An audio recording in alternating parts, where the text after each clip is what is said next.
Hello everyone. Welcome back to The Life's Good. I'm AJ, this is my channel, and this is AJ's Den. And I'm in the pub, in the pantry, again. I practically live in this bloody thing. Anyway, yeah, 4-finger Jack. I've just poured this pint out of this left-hand keg. Remember in the last video I was knocking it together and getting it all ready. Yeah, it's nice. Right, I'm just gonna. Oh, I quite like this.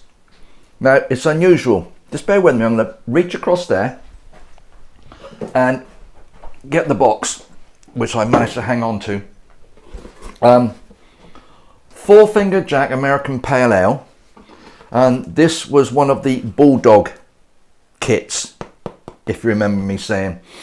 Now, it's interesting because looking back at my pint, it looks great, it tastes great, but it's got that little bit of cloudiness to it.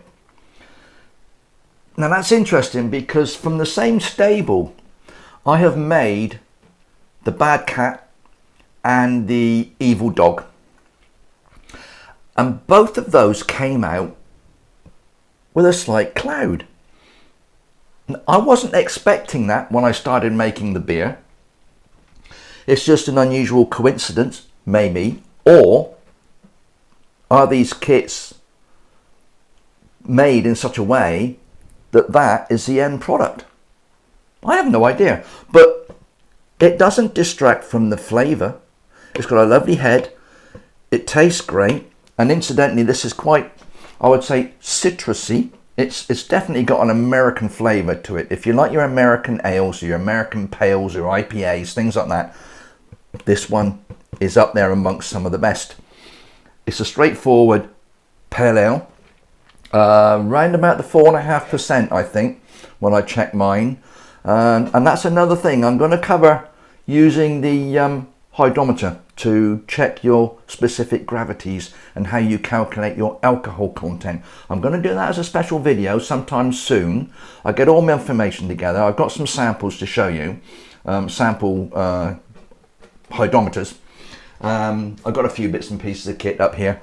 I'll go through that with you so that you will know how to measure the specific gravity of your beer before, during and after fermentation, and calculate your alcohol percentage by volume. Watch out for that one. Back to this one. Tastes great, looks good, fantastic. I would say this is great summer drinking, warm weather drinking. I like this one. Now then, back to today. I've been watching the football this morning. The English Lionesses were playing Spain in the World Cup final and came second. Not to worry, Spain played a good game. I do enjoy a little game of football now and again when I'm not out on the bike. But watching the game, I was reminded, Spain, Cerveza beer.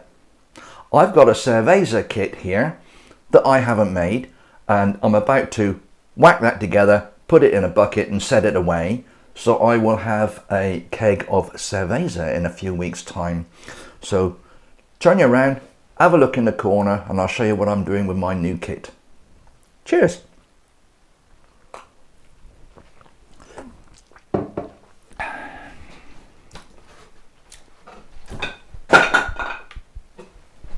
Didn't want to do that, AJ. Wrecking the place. There we go. Right. Okay. Cooper's Mexican Cerveza. I did refer to Spain earlier. Mexican Cerveza, Spanish Cerveza. The Cerveza beers are a lager style beer. I like them, especially if I go abroad. If I'm in the Med or somewhere, I do partake of the Cervezas. This one is a nice one. I've made it before. Nice and light. Ideal with a splash of lime maybe when you decant it into your glass. But Mexican Cerveza, this kit comes with the sachet of yeast in the top, and in addition you will need a kilo of brewing sugar. I always advocate proper brewing sugar as opposed to household sugars, which can contain some impurities, and they do actually contain a blend of different sugars, dextrose, glucose, what have you. This is pure and clean and will give you a much better finish. In addition to that, you're going to need your brewing bucket with a lid, a spoon and a bubbler.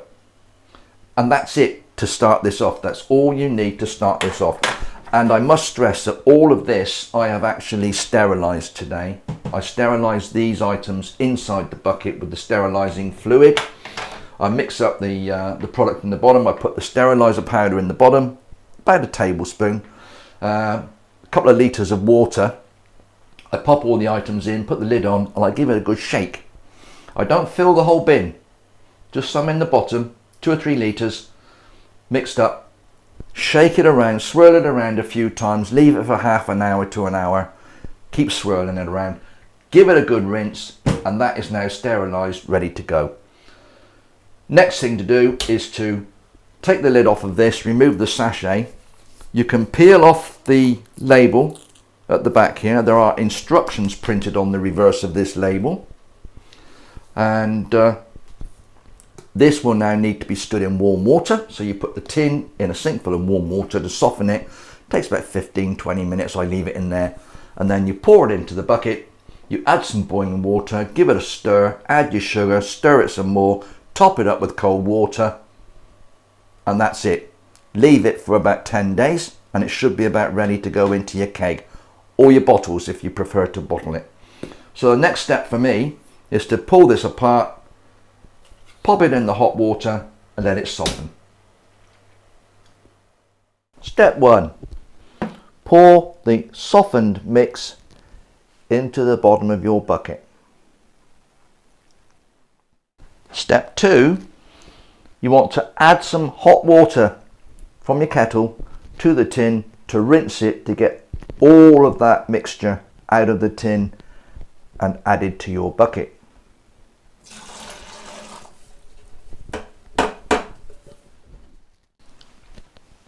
Step 3, add a kettle full of boiling water. Step 4, add a second kettle of boiling water.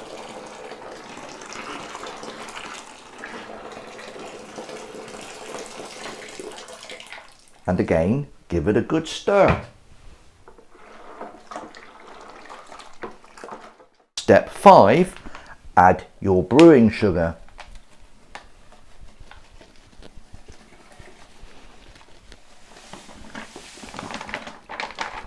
One kilo, just poured straight into the mix, and once again give it a good stir.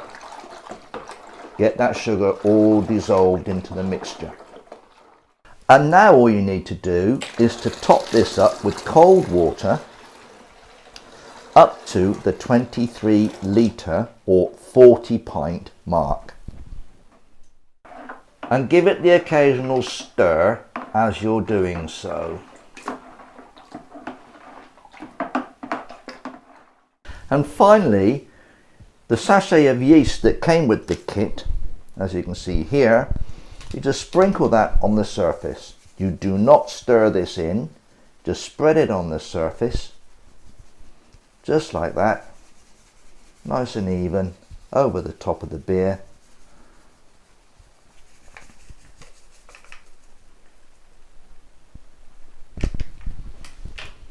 And all you have to do now is to cover it, put your bubbler in,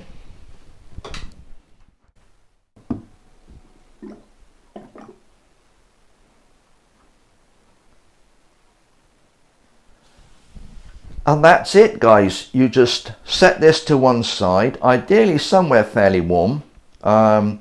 I do find my kitchen has got quite an ambient temperature, so it's quite pleasant, 18 to 20 degrees in here most of the time.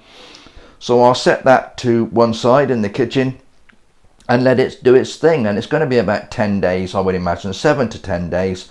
That'll stop bubbling, and be ready to decant into my keg. And it's as simple as that. Well, that's it for today, guys. I thought I'd just show you my putting together of the Cerveza. And I've got a few other plans of things I'm going to be doing.